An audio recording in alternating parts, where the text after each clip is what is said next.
जय हिंद। मैं हूं युग देसाई और आप देख रहे ट्रू ट्रेंड्स और मैं लेकर आया हूं एक नया interview which is on the topic of conversation on Neerja Bhanot. And today as a guest हमारे साथ जुड़ गए हैं नीरजा बनोट के brother Akhil Bhanot sir.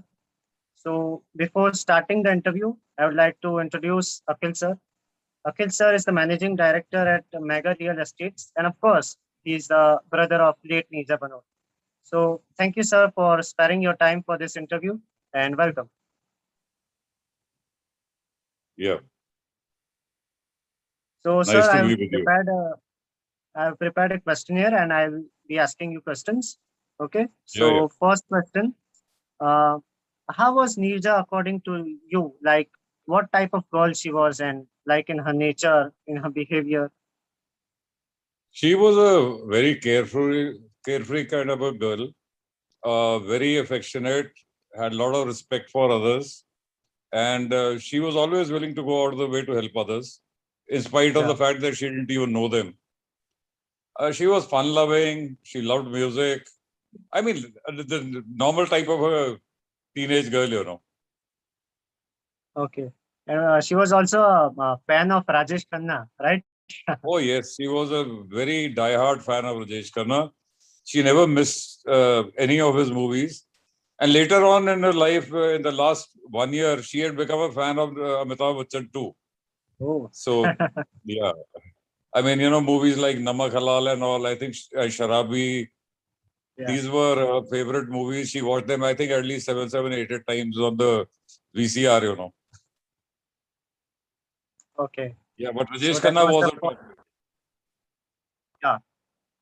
So that was the first question which sir answered. Now let us move towards the second question, which is, sir, any good incident of Nija which you can recall right now? Any one incident which is appreciable, which is in your mind?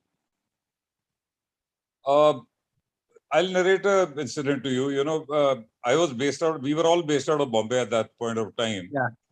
And I was working for a company, Sayan Sangi, and we had our office in Fort, and we were staying in Bandra East. So every day, you know, I had a company scooter, so I would go on the scooter.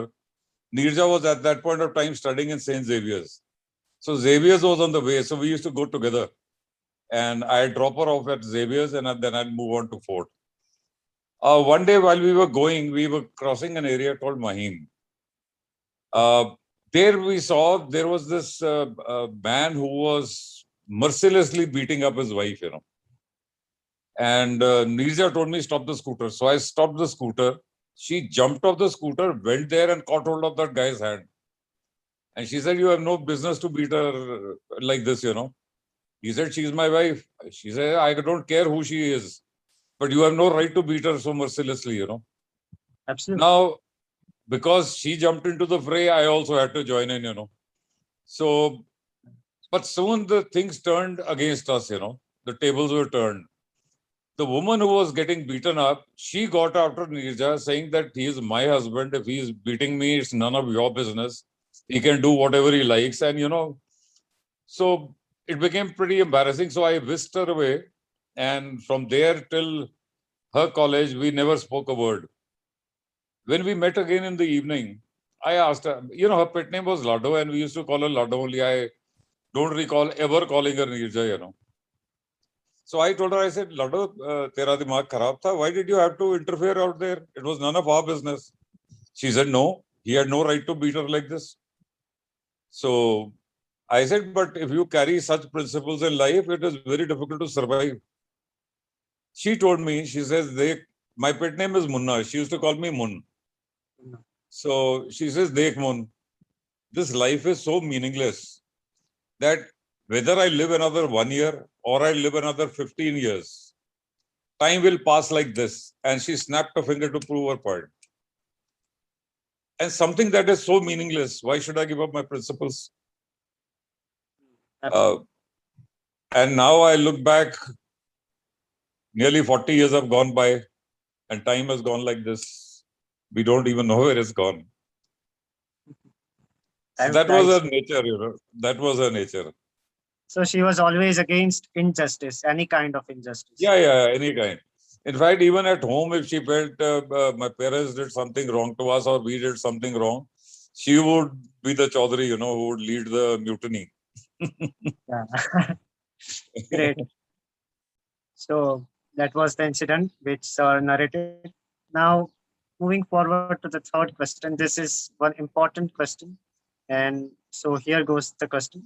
How did you get the information that Nija's plane was hijacked and the Abu Nidal terrorists have captured it?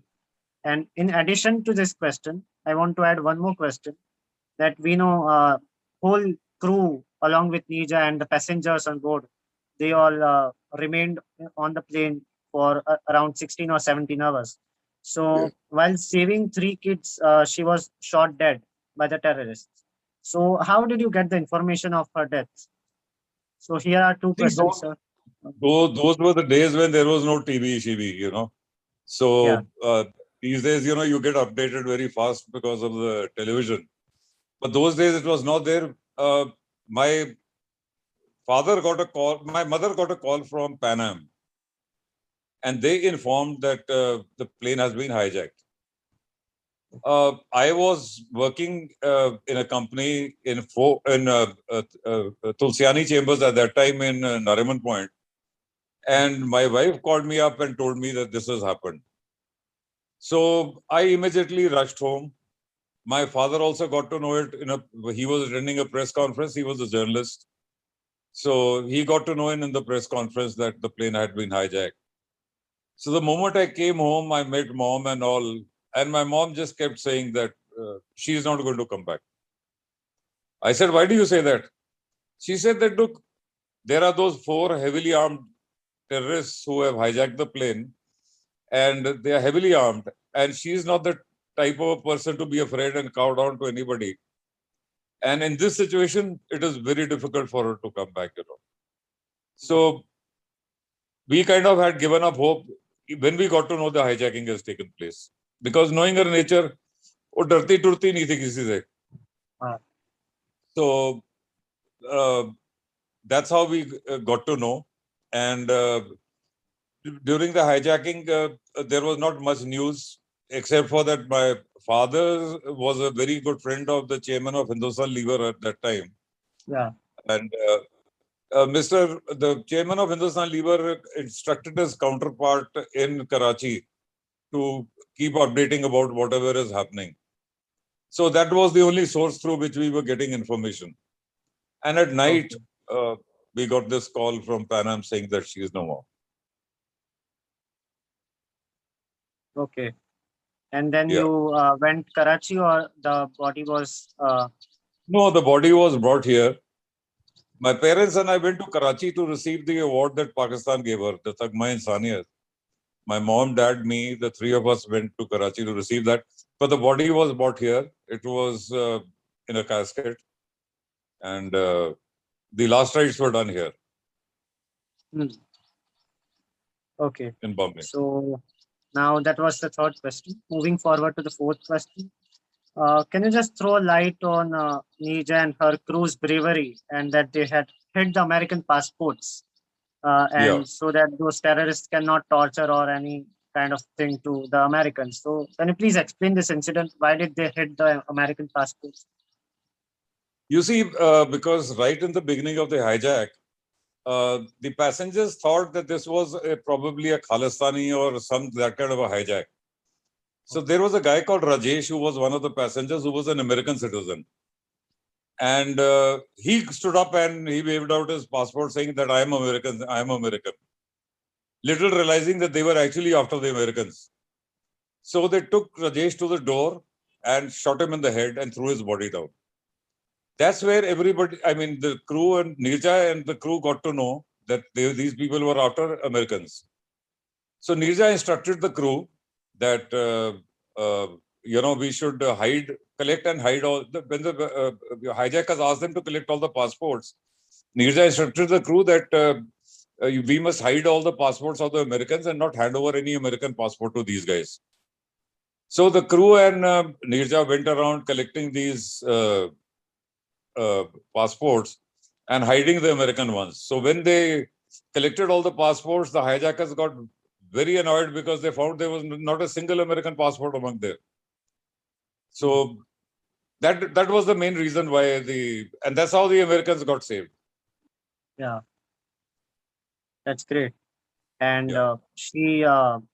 Neerja ने बहुत सारे लोगों की जान भी बचाई, not only Americans but Indians and all other nation Yeah. Citizens, right.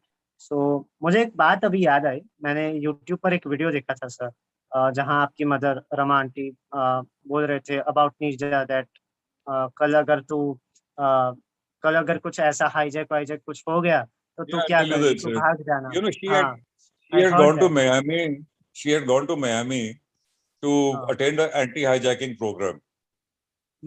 And when she came back from Miami, she was narrating to my mother what all was taught to her. And in case a hijacking takes place. So my mother told her, यार ये तो बहुत dangerous job है. तो तेरी modeling इतनी बढ़िया चल रही है, तो तू छोड़ दे ये job. There's no need to do this. She said, no, I'm enjoying it. It's a good responsibility and I'm enjoying doing it. So I'll carry on with it. So my mother said that just in case ever a hijacking takes place, you just, run away. Don't try to face the situation. Just run away and save yourself. And she told her, in fact, I was present there when this incident happened. She told her, she said, Mummy, she said, मैं मर जाऊंगी लेकिन भागूंगी नहीं. और आपके जैसी माएं होंगी तो देश कैसे तरक्की करेगा? You understand? And she was very firm. She said, मर जाऊंगी, भागूंगी नहीं. And that's exactly what happened, And that's one of the main reasons why my mother, right in the beginning, said she is not coming back. And these are two of those thoughts which we remember today of Neerja, मर जाऊंगी लेकिन भागूंगी नहीं, right? Yeah. And so this was the fourth question. Now moving forward to fifth question. If you could recall the journey of Neerja from her childhood to her adulthood, sir, all that you know about this journey.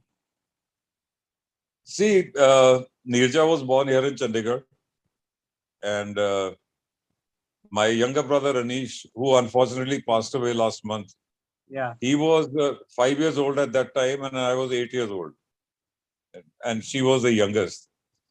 When she was born, the nurse came out and kind of made a sad face and told my father that ladki hui hai. So my father started jumping in joy. He said, look, I already have 2 sons and I was praying desperately for a daughter. And he immediately named her Lado. Lado means somebody who's very loved and pampered. Okay, so that's how she came into our lives. And we studied in school in Chandigarh. My brother and I, we were in St. John's and she was in Sacred Heart. Sacred Heart and St. John's had a wall in common, so it was the same area we had to go every day. So we would cycle down to the school, So while going, she would hitch a ride with me. While coming back, she would hitch a ride with Anish. And though that had its own charm, but both of us missed out a lot of fun because of this, because like the other guys, we couldn't go around seeing beautiful girls on the way, So that was a drawback. And then once my father got transferred to Bombay, she moved along to Bombay with him. My brother and I stayed back to complete our graduations. She joined Bombay Scottish in Bombay. She studied totally from there. After that, she went to Xavier's to finish her college. And she had a fantastic life here. Anybody who would feel jealous of it. She was totally pampered at home by my father. I'll tell you a very interesting thing. If my brother and I had a fight, my God, both of us would try to woo her. Because whoever's side she took, dad would be on that side. And dad mattered a lot, So she had her clout in the family. However, when we were in Chandigarh, behind our house there was a drain kind of a thing, you know, a nala. We used to call it the Ganda Nala. We used to call it the Ganda Nala. And we found Neerja was very afraid of it, you know. So every time Anish and I would threaten, if you don't do this, we'll throw you into the Ganda Nala, you know. And she would she would happily do it. Till one day she realized that we were bullshitting and nobody was going to throw her into the Nala. From that day, she turned turtle, you know, totally about turn. Sir And she तब वो made sure कितने that, साल की थी? huh? तब वो कितने साल की होगी Neerja? About 7-8 years old. Oh. Yeah, that's small. Okay. So Now, that, and yeah, then when continue. she came to Bombay, like I told you, she was in Saint Scottish Orphanage and Xavier's.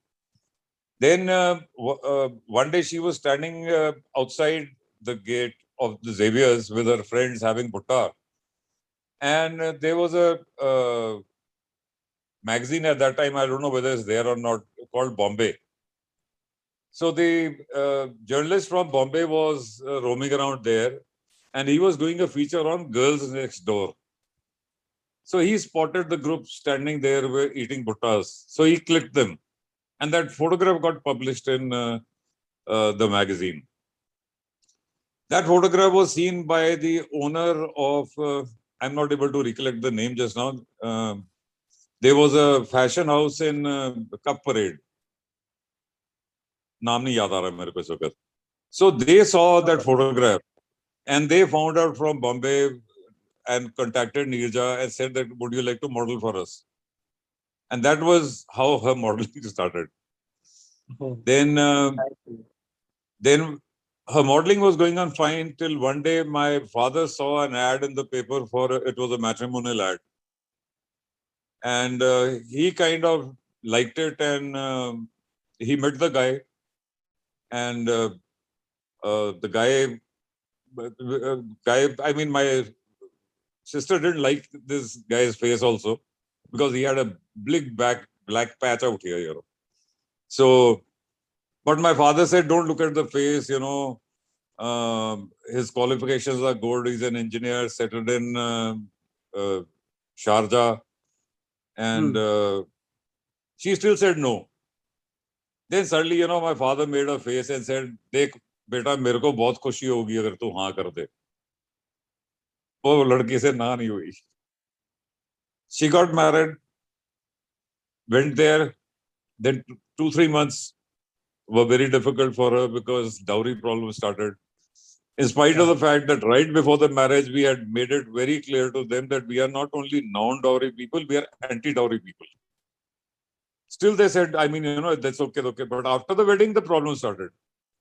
So then after 2-3 months of terrible torture that she went through, she made an excuse that I have to finish an modeling assignment in Bombay and I'm going to get lots of money from there. And I'll go there, I'll come back with the money. That's how he got a ticket to come to Bombay, which my father obviously reimbursed to him after she came here. And she came here and she told us all, and we also put our foot down, you're not going back. That is when, you know, there was a friend of hers who had applied in Pan Am, and she had to go for the interview. So she requested Neerja ke bhai tu saath mein mere chal and wahan pe na mera makeup वगैरह touch up kar dena at the last moment before the interview. That's why Neerja went there. So she did the touch up and she was sitting there when a Pan Am official came and said that, why don't you apply also? She said, no, I am having, she said, no, you must try. So for the heck of it, she gave the interview and she got selected. And then she went to Miami for a training. And there in the training itself, from air hostess, she got promoted to a senior purser. From Miami, she came back as a senior purser without even attending a single flight.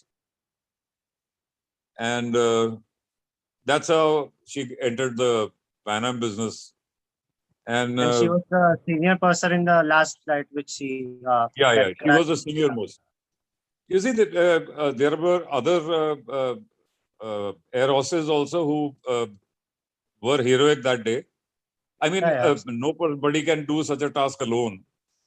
But yeah. like they say, no, that whether it is success or the failure, it's always the leader who gets the credit. So that's how Neerja got most of the credit for it, though she deserved it fully.